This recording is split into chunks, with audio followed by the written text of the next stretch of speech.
In celebration of Black History Month, welcome to the stage, a woman who makes Black history every day of her life. It's the scam goddess herself, Laci Mosley. Oh, hey. There she is. No, It's nice. Hi. Hello. Hi. I like this dress. Very pretty. Thank you. Welcome back. Good to see you. It's so good to see you, Jon. You So, look great. Oh, thanks. It's going so good so far. Look at you with your leg up and everything. All right. Okay, no, I liked it. Okay. All right, let's talk about, just before we get into it, where are we at on scams in 2024? Stanley Cups, is that a scam? What's on your mind? Okay, so the Stanley Cup girlies, I feel so bad for y'all because I saw that they were testing them for lead and it was giving lead, you know. But I mean, like, what isn't a carcinogen these days? You know what? Important. If you already got a purse for your Stanley Cup and you got it, you bedazzled it and you did the lamination, like, just keep going, girl. You're still drinking water. It's gonna even out.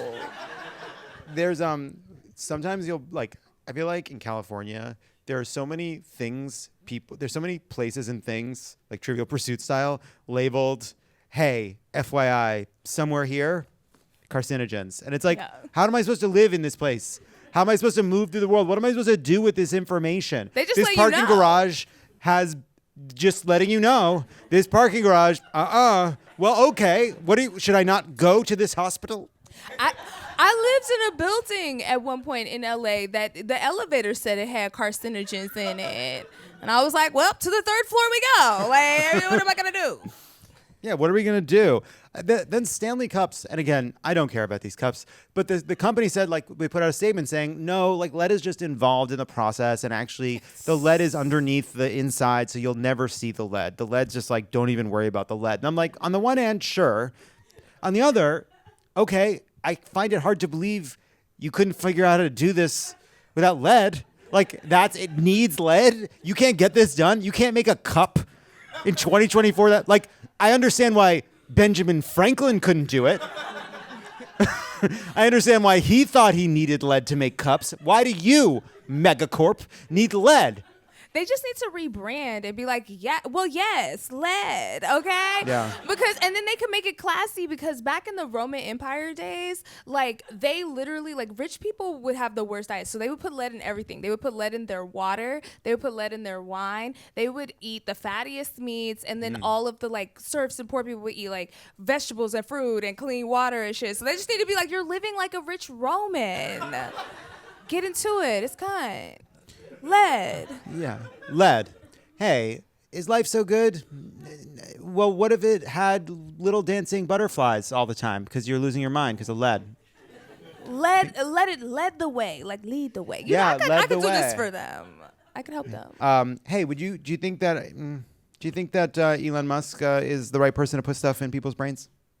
Or is that a scam? Oh, Elon, you couldn't even put people in cars, girl. They blowing up, and now they freezing in Chicago and shit. Like, and they're like, oh, well, this car isn't right for the all terrains because like with the Tesla, like if you're driving it in a place that's really cold, it uses more energy. So there's been this like surge of people who are either like at charging stations that are broken and they don't have enough to charge their car, or they're driving and the bitch is like goodbye because they had enough charge when they left, and then they didn't realize that like it was less because it was cold outside. Yeah. And they say don't put a Tesla through a car wash. Like, bitch, what? I can't take it through like the Exxon Mobil gas station. So no chips in the brain from Elon. Absolutely Yeah, not. no chips in the brain. I agree. And honestly, it was that picture of him on the yacht that really sealed it. And people should not invest anymore. Because when I saw him on the yacht, he looked like a dolphin, like standing up, and he was like sucking in. And I was just like, what in the Sea World is going on? You can't give that man money. Wasn't he also like kind of being hosed down by a different billionaire in that photo? Yeah. Interesting. And he was sucking in because he was puffing up his chest. And like, as someone who has to suck in constantly, like you have to suck in and then like relax your shoulders. You can't just, because you do this, you're gonna look right. Hey, look. Oh man, his daddy said he saw that pic. The daddy saw his pic and was like, you ugly. Yeah. You got 9 kids. Go look after your children. Yeah. He has a bad dad. That's not his fault. As I mentioned, I mean, Elon Musk has a bad dad. So one thing, it's not his fault. Yeah. That's just part of it. What you mean it's not his fault? It's not Elon's fault that Elon has a bad dad. Oh, it's not his fault that he has a bad dad. It is his fault that he is a bad dad. Yeah, generational Especially in trauma. California, we got ads up everywhere, billboards that say, take time to be a dad. Like, And look, as you know on this show, we really believe that billboards work. Now, as we mentioned, it is Black History Month. yes. And so today we're going to be doing a Love It or Leave It cultural exchange in a segment we're calling a cultural exchange. I love black people! Oh my God. Wait, What what the is fuck the is song? that? What is this? That sucks. Oh my God. No, they didn't Photoshop you and Nancy Pelosi. Oh my God, I'm so bad. That Not sucks. the Kente King. That sucks. All right, fine. John the Kente King. Jumbo. It's great. Yeah. I think I actually look really good in that picture. You really do. Honestly, it's giving. those are my colors. You All should right. consider it. I'm gonna do That's it. real allyship. Fuck a black square. Post that. Yep. Let's get that on the internet. Why not? Now we each have stories we're going to bring. Now you are going to talk about the ongoing Nicki Minaj versus Megan Thee Stallion feud. Yes. And again, like I really don't know very much about this. And first of all, should I feel bad about that? And I believe that this somehow Megan's Law has been brought into this. Yes, it has. Hey, what's happening? Okay, so I have to preface this with I almost did not take on this story because Nicki Minaj has fans called Barbs, and they are one of the most aggressive fan bases. They've been doxing people, anybody who has any dissent. I want to stay straight up that like the timeline I'm going to give you is from Double XL magazine. Take it up with them. Take it up with them. Also, if you try to find me and dox me, baby, I am very litigious. I will find you. I am better than Liam Neeson. I don't need a neck chop. I will garnish the wages of you and your family members for the rest of your life. I am petty, capital T. Do not fuck with me. Okay. And that's not for y'all. I know y'all ain't Barbs. But that's for the girlies who might listen or catch wind because we know he's popping and this is going to be everywhere. So I just have to preface it with that statement. That's so sweet. Because I know where I am and I know whose platform I'm on, okay? It is a surprisingly popular show. and not enough people are saying it. So, the Nicki Minaj and Megan Thee Stallion beef. I'm going to take you on a little ride. And yes, I do have notes on my phone because I told you this is sourced. Now, I do know it, and I'm going to add some tea, but here we go. Okay. So, Nicki Minaj and Megan Thee Stallion, they've been at odds for a few years now. That is tea, okay? So obviously, like it really popped off this past couple of weeks. On January 26th, Megan Thee Stallion released a song called Hiss. And that's where she really got everyone together. And what's wild is we're not spending enough time on the men, okay? Because in the song, Megan is talking about Drake getting a BBL. You know what I mean? She's talking about people standing up in hoods they don't belong in like a bad bitch. Y'all know Drake is from Canada. He is not one of ours. I love him though, but you know, sometimes I'll be like, "Sir, what are you doing?" I'll do side eye, like, "What you doing?" A BBL. Yeah. So, That's well, cool. boy BL because. So a BBL, if you don't know, is a Brazilian butt lift. It's an extremely dangerous surgery. It has like one of the highest mortality rates, but it's where they will suck fat out of Brazilian. Oh yeah. no. That's not right. I'm sorry. Look up Dr. Miami if you're curious. He got a TikTok. So their beef kind of started in 2020 when Megan Thee Stallion did a song with Cardi B called WAP. Now, I know y'all know that because that made it to Fox News. That crossed over for sure. Yeah, the wet ass pussy, okay? And now that song charted #1 and it went platinum 8 times. And that's with Cardi. And if you know, Nicki Minaj and Cardi have had beefs for a long time. Like they was at like Met Gala events and Cardi was throwing shoes and shit and they've been fighting. So I think Nicki allegedly might have taken that as like disloyalty. So then after WAP in 2021, Nicki put a little shade in her song Seeing Green. And she said, 1 margarita pizza with Parmesan, garlic. These bitches thirsty. I could see why they alcoholics. So she was talking about Megan. And then if you've listened to some of Megan's recent music, she's talking about how she was drinking more. She was depressed. I mean, she lost her mama, her daddy, and her grandma in a very rapid succession. That's tough. And then she got shot. Like, damn. Let the bitch be sad. Jesus. Yeah, you could be sad. Like, And it's okay to be sad. It is. It is. Sometimes you're just gonna be sad. No. Yeah, exactly. And so then in September 22, if y'all know, Nicki Minaj has a podcast, or I guess it's a podcast, it's a radio show. What is anything anymore? Called Queen Radio, where she gets on there and she talks and she mentions someone pressuring her. Everybody's got a fucking podcast, yeah. Right. Listen, I have one too. Yeah. This is what we do now. But she mentioned someone, no names, pressuring her to drink while she was pregnant. And this is what she said. This is a quote. Imagine telling someone you didn't want to drink because you were at the time possibly pregnant, because you were actively having a baby. Imagine that a person said, oh, girl, you can just go to the clinic. Well, that's some good podcasting. I'll say that. Truly. It's good content. But then also, while she's been on the tweet rant for a while, she said that like she wasn't pregnant at the time and that she had told Megan that she wasn't pregnant in a response tweet, and then she deleted that one because I think it was like, oh, that I was supposed to say that part. But because it's like it strikes me so far that these are two people that just need to go get a coffee. You know? Yeah. Maybe we just I think we take this offline. Get a couple of coffees. Yeah. You know? In the afternoon. Yeah, like an extra one. Waters, like just real water. Yeah, split a pound cake. Not in a Stanley Cup. They don't need the lid. No. But it's the kind of thing where it's like, I think we should get coffee. Should we split like a little banana bread, like one of those? You know, that's what's needed. And not tweets. Not at all. Not at all. Megan hasn't been responding this whole time. There was another song that Nicki released, and this was in 2023, so in last March. And I remember this one. It's called Ruby DeSleaze, and there's a line that was like 700 horses when we fixing to leave, but I don't fuck with horses since Christopher Reeves. And well, that's a tough hit on Christopher Reeves because he was thrown from a horse and then paralyzed from the neck down, and they killed that horse. I made that up. Not they made him glue. Not clompers had to be glued, but I mean, if you hurt Superman, you got to go down. I don't know. Well, actually, what happened is the horse was acquitted at the trial because the horse didn't know. The horse just stopped. The horse didn't try to kill Christopher Reeve. The horse just stopped. The horse should have known who he was fucking with. Yeah. Okay.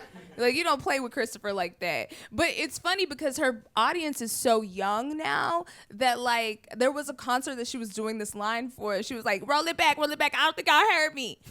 I don't fuck with horses since Christopher Reeves. And it was like, baby, that's not the demo that's gonna know. Honestly, as a fellow artist, I respect redoing a line because the audience didn't appreciate it enough.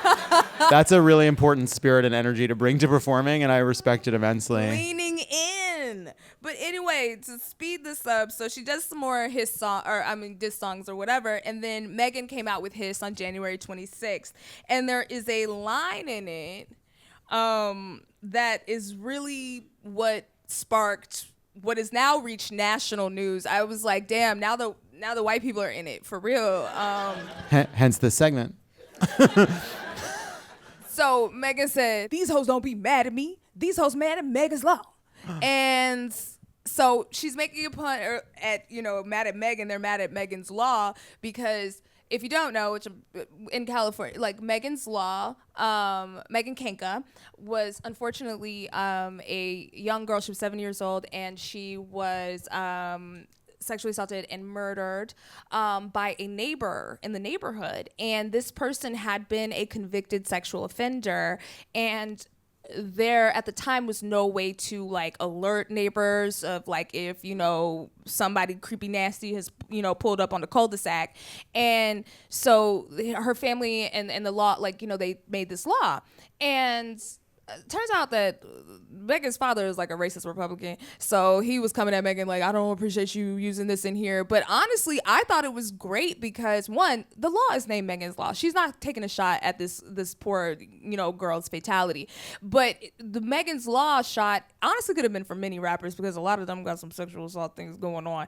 But Kodak Black, but it was. So Nicki Minaj's husband, his name is Kenneth Petty, and he was convicted of assaulting a young woman named Jennifer. I'm not gonna say her last name, but like years ago, maybe the 90s. Like, but he went to jail for I think like 5 years for it, and so he is a sexual he's a convicted sex offender. He's a on the convicted list. sex offender. So when he moved to Los Angeles, with Nicki, he didn't register as an offender right away, like in the time period that they give you. So then, the LAPD was like, skirt, and, so he got put on house arrest. So I think Nicki took this as a direct shot, which is what led into this like spiral. But that's like true. And but basically that she basically said like, oh, you're mad at me, you're with a sex offender, basically. It could be interpreted that way, for sure. It could be interpreted that way, and I'm not. She said no names. She said no names, but it definitely could be interpreted and that's what that set way. this whole thing off. Yes. And now we're up to speed. Yeah, because also Nicki Minaj does have a brother who is currently incarcerated for assaulting a minor sexually. So there's like multiple, So there's like orbiting, Oh, and then to wrap this up, the quick button on that is that Nicki Minaj like has been on Twitter for like 3 days straight, day and night, like tweeting at Megan, tweeting at everyone. And then she made a diss song called Bigfoot, where she's talking, I guess Megan Thee Stallion is tall, so she has also big wasn't feet. she shot in the foot? Yes, so it's also about that, like get on your good foot, big foot. Yes, those are lines in it. I listened to it when it dropped at midnight. I would say, just from gathering all of this in my mind, it does seem like two women really going at one another for some terrible shit men did in various capacities. Just like, a man that did something bad? Well, this other man also did something bad to you. And this other guy did something bad to somebody else. God, I hate you because these men are so bad. When you think about it, again, just you get a walnut bread, you cut it down the middle, and then you kind of pick at it while you're talking. And it's so nice because it's in the afternoon. It's not going to ruin dinner. You're not so hungry after lunch. You each get a little coffee, and then you have a little bit of just a sweet treat in the afternoon. We're one sweet treat. Diss tracks never made two people fall back in love. But I don't think that there's any walnut bread for the girlies because that's a shame. Like Nicki was putting out a lot of like subs that could have been for Meg or not, but like obviously this song was, and in the song she. There's a verse that's like lying on your dead mama, on your dead mama, lying on your dead mama. There were Barbs who like had tweeted out the address of Megan Thee Stallion's mother who passed away from brain cancer, like the address of her cemetery plot. And we're like, oh, you know what to do. And now there's like, this was on Fox News today, there's like higher security over there now because they're worried that someone might desecrate a grave or anybody else's grave. Like they dox people. Just like two people in balaclavas about to desecrate an old woman's grave, and they're like, "Hey, do you think that are we toxic fans?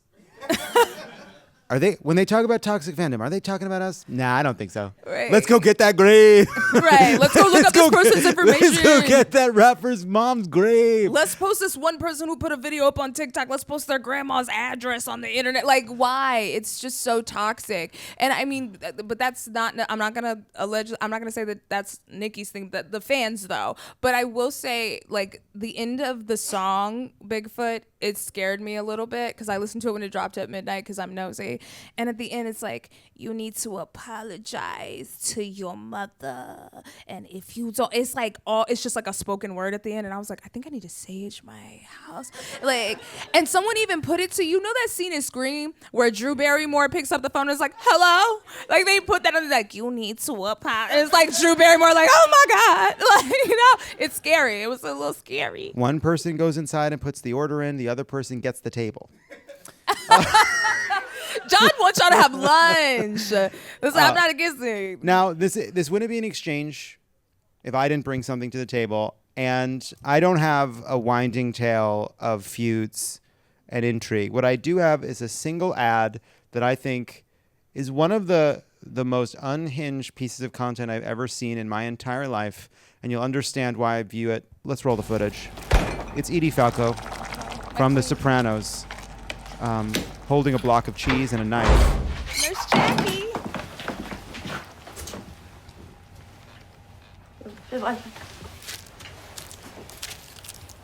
Two men my cheese. Please steal don't, her cheese. Please don't take my cheese away. Please. They broke Please it. don't take my cheese away. Oh.